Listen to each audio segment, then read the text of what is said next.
And in case you're wondering, I'm starting out with all of my nonfiction titles. I should have mentioned that before, and oh my god, my little man decided he wanted to jump up and be part of the video too. It was my little Alcatrias.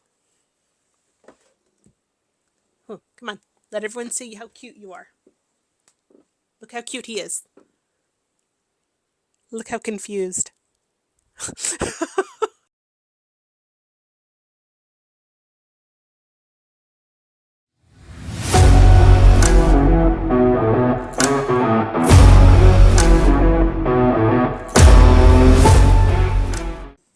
Hello and welcome. I'm author R.A. Gasbrack, or Rachel Gasbrack. I'm your neighborhood feral goblin bog witch and Hyrax hybrid. So today I'm going to be talking about my to be read pile, and I honestly don't think I'm going to get through with it this year. I can read fast, but I don't know if I can read this fast. First up, we have the 48 Laws of Power. I'm doing this because I'm doing the series. So, here's the premise. The best-selling book for those who want power, watch power, or want to arm themselves against power. Amoral, cunning, ruthless, and instructive, this piercing work drills 3,000 years of the history of power into 48 well-explained laws. As attention-grabbing in its design and in its content, this bold volume outlines the laws of power in their unvarnished essence, synthesizing the philosophies of Machiavelli, Sun Tzu, Karl von Clausewitz, and other great thinkers. Some laws require prudence. Law number 1, never outshine the master. Some stealth. Law 3, conceal your intentions. And some of the total absence of mercy. Law 15, crush your enemy totally. But like it or not, all have applications in real-life situations, illustrated through the tactics of Queen Elizabeth I, Henry Kissinger, P.T. Barnum, and other famous figures who have wielded or been victimized by power. These laws will fascinate any reader interested in gaining, observing, or defending against ultimate control. Next is The Art of War for Women. Would you like to transform your weaknesses into strengths, succeed at work without compromising your ethics, integrate your style and personal philosophy into every action you take? If so, this book is for you. In The Art of War for Women, best-selling author Chin-Ning Chu brings the eternal wisdom of philosopher general Sun Tzu to women looking to gain a better understanding of who they are and, more importantly, who they want to be. This is a dramatic reading video in case you couldn't tell. Sorry. Not sorry. Next is Kickstarter for authors. Whether you're writing fiction, poetry, nonfiction, or children's books, editing anthologies, or involved with any number of bookish endeavors, Kickstarters for Authors, empowering writers to fund and flourish, gives you the essential tools and techniques to launch your first project or lift your next one to new heights. Make awesome books, nurture superfans, boost your income, free yourself from retailer hamster wheel. Next is six-figure crowdfunding. In this bold, irreverent, hilarious how-to guide, best-selling Kickstarter campaign manager Derek Miller takes his millions of dollars of super crowdfunding experience and delivers everything you need to know about being a modern entrepreneur in today's global marketplace. In other words, this is not a cheesecake cookbook. Stand out from the noise. Avoid the mistakes the rest of us make. Discover your creative freedom and make that sweet, sweet cash. Accompanied by laugh out loud illustrations by cartoonist Joy Ho, enjoy an exhaustive look into what it takes to manage and execute a successful six-figure crowdfunding campaign with over 180 million worth of collective advice and pro tips from the world-class ass kickers who brought you.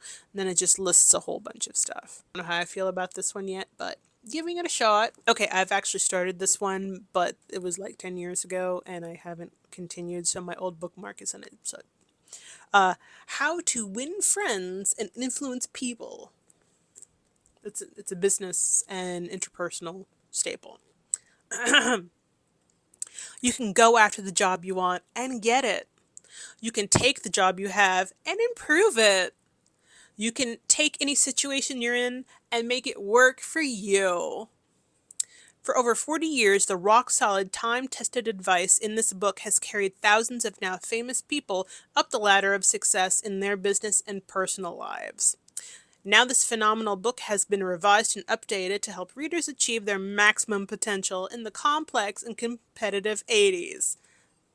This is an old book. It was cutting edge in the 80s. This is one that actually I started and I need to finish. I kept on starting it.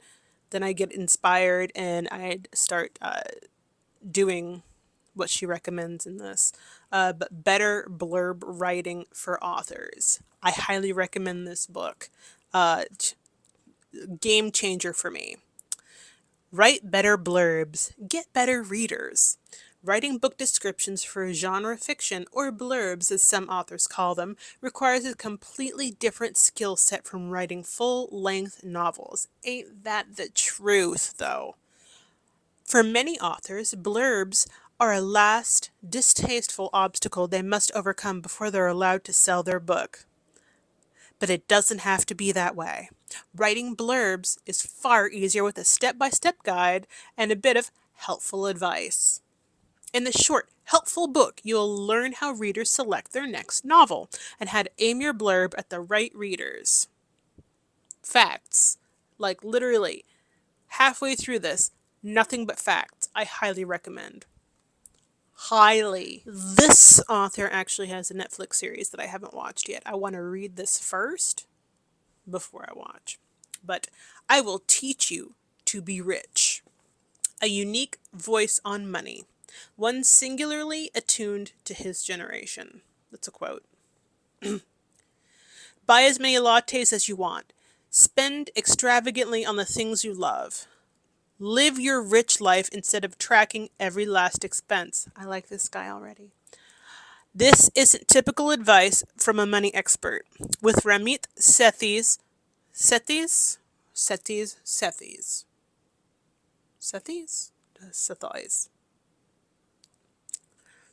Tell me what it is in the comments. I don't.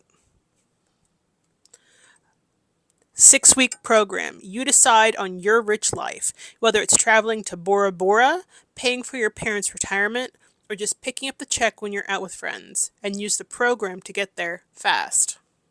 We'll see. In this completely updated second edition, Ramit teaches you how to choose long-term investments and the right bank accounts. With his characteristic no BS perspective, he shows how to squeeze every hidden benefit out of your credit cards, crush debt and student loans, learn the exact words to negotiate for a raise, set up an automatic money system, and get on with your life. Okay. Sounds good. This is another one that I actually bought quite a few years ago, but I need to read it. I need to read it because I bought it with the intent of eventually selling my book. So, The Ultimate Sales Machine. Holmes has been called America's greatest business growth expert. He helps his clients blow away both the competition and their own expectations. And his advice starts with one simple concept: focus. Okay. I mean clearly, but okay. What if you could double your appointment setting skills? What if you could get 9 times more clients pouring into your business for the same marketing dollars? Okay, I'm listening. Instead of trying to master 4,000 strategies, zero in on the handful of essential skills that once mastered can transform your business.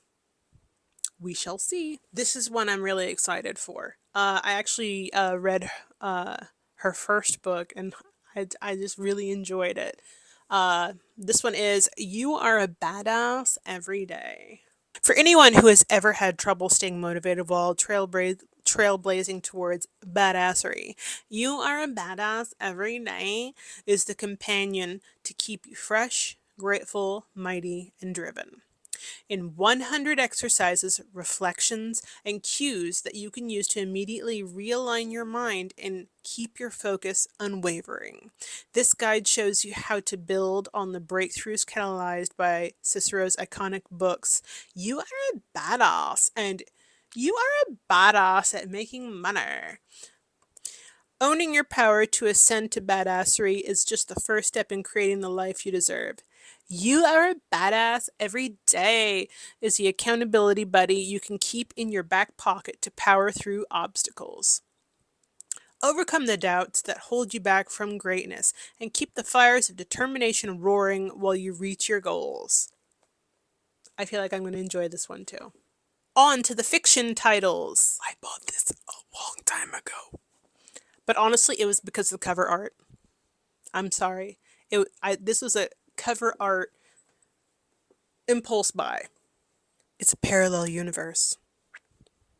Prohibition era world of mooks and shamoozes.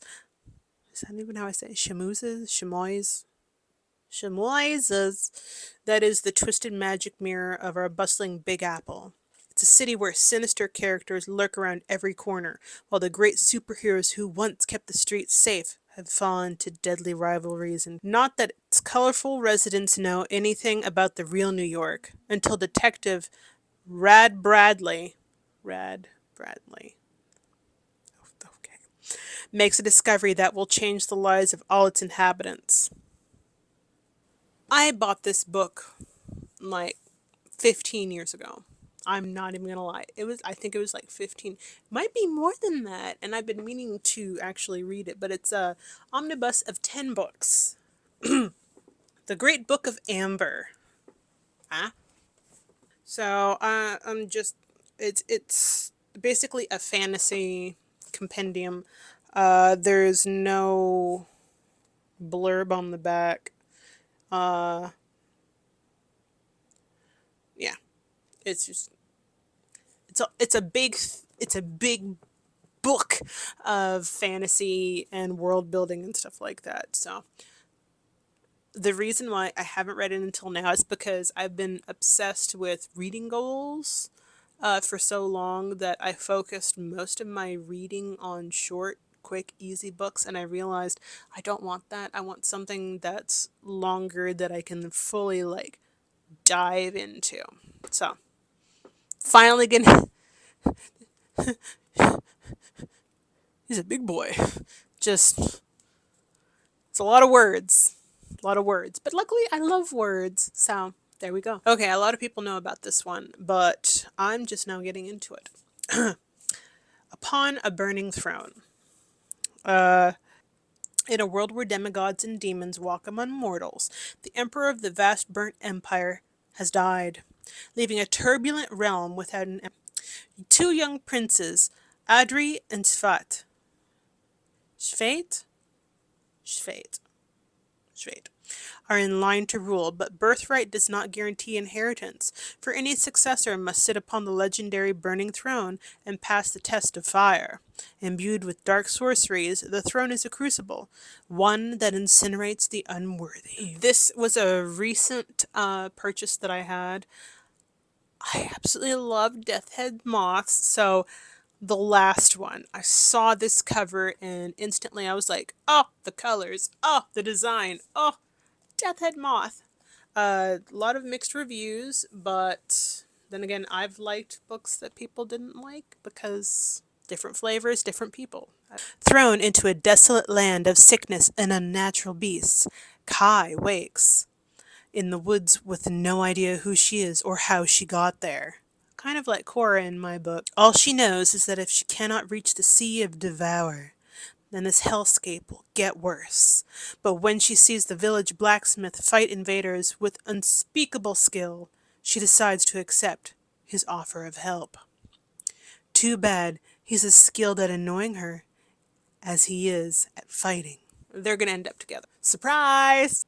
I know what's going on here. I've done that before. You knew a teenager like Charlie Crabtree. A dark imagination. A sinister smile. Always on the outside of the group. Some part of you suspected he might be capable of doing something awful. 25 years ago, Crabtree did just that, committing a murder so shocking that it's attracted that strange kind of infamy that only exists in the darkest corners of the internet and has inspired more than one copycat. This one is a heavy one for me. My father and I used to read Dan Brown's Robert Langdon novels together. So when he passed, I could not read another Dan Brown novel. So me picking this up is sort of. So yeah, I'm going to be reading Dan Brown's Inferno. This was the book we left off on. The one my father didn't get to read. But I'm going to get to read. And you know what? I'm probably going to continue reading this series once I'm done with it. If you've seen The Da Vinci Code and Angels and Demons, it's some guy, the professor who's really good at symbols, cracking codes. Don't hate me.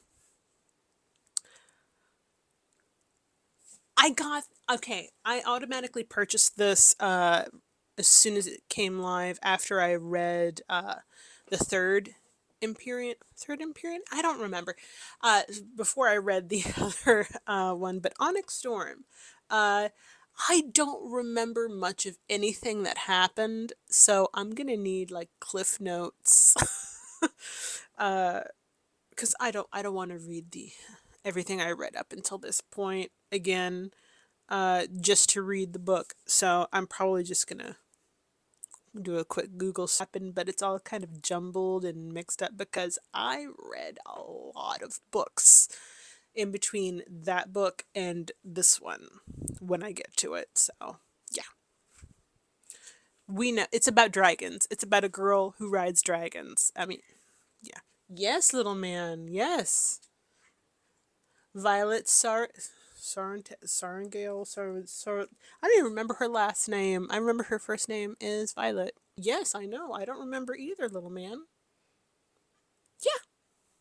Well, thank you for your thoughts on it. Please don't topple mommy's camera. I am so sorry if I mispronounce your name. I am going to do my best. Please don't hurt me. But Iron Widow by Jian J. Zhao. Jian J. Zhao? It has to do with, like, the Great Wall. There's just a whole bunch of pilots and stuff like that. I don't quite understand the whole pilot thing, but each young girl that aspires to basically be a concubine for one of these pilots, and if one of those pilots dies, then they become what's called an Iron Widow because they're upset they're dead. I don't know. I don't know enough. I don't know enough. I don't know enough to tell you what is happening in this blurb, but I am thoroughly entranced by it. I don't know much of what's happening because the world building is obviously on the next level just by reading this. So I'll probably talk more about this one later once I'm able to define it a little bit better. But I'm really excited to read this one, guys. This is the first in a series. I bought this before I wrote my first novel. Guys, I'm not even going to tell you how long ago that was because you would not believe my age if I told you how long ago this was. But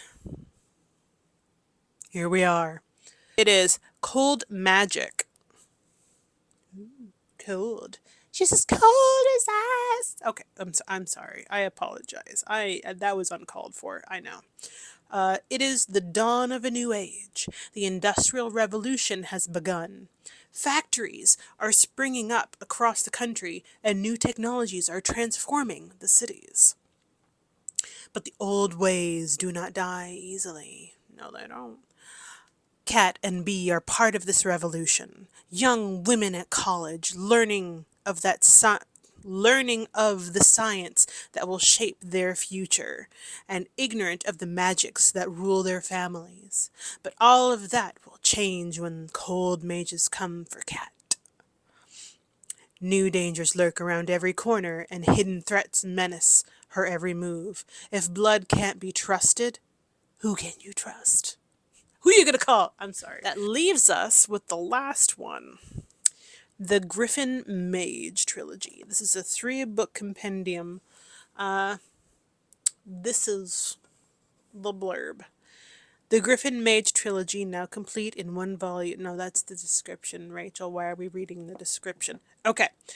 Little ever happens in the quiet villages of peaceful Farrier Brand. Can we talk about fantasy world building names? Can we just make it a little bit easier and not weirder for the sake of weird? The course of Kay's life seems set. She'll grow up to be an herb woman and healer for the village of Mina's Ford. Never quite fitting in, but always more or less accepted. And she's confident with that path, or so she thinks she is. Bah, bah, bah. Until the day the griffins come down from the mountains, bringing with them the fiery wind of their desert and desperate need for a healer. But what the griffins need is a healer who is not quite human, or a healer who can be made into something not quite human. Ba ba ba. Okay, that is my to be read pile. For those who are paying attention, there are 12 months in a year. Okay? 12 months in a year. I have, for nonfiction, okay, 9 books. And for my fiction, I have 10. So I'm gonna take the educated guess that I'm not gonna get to all of these, or I might get lucky. I might get to all of them. Let's see what happens from this. If you plan on reading these along with me, great. If you've read these, please let me know down in the comments how you felt about them. I'll probably share with you after I read them and I go back and I check the comments with our reading related content. I don't know what to call it. Anyway, if you want to see more of it, please like, comment, subscribe, just whatever. And yeah, I'll chat. I'll catch you next time. How about that? Bye.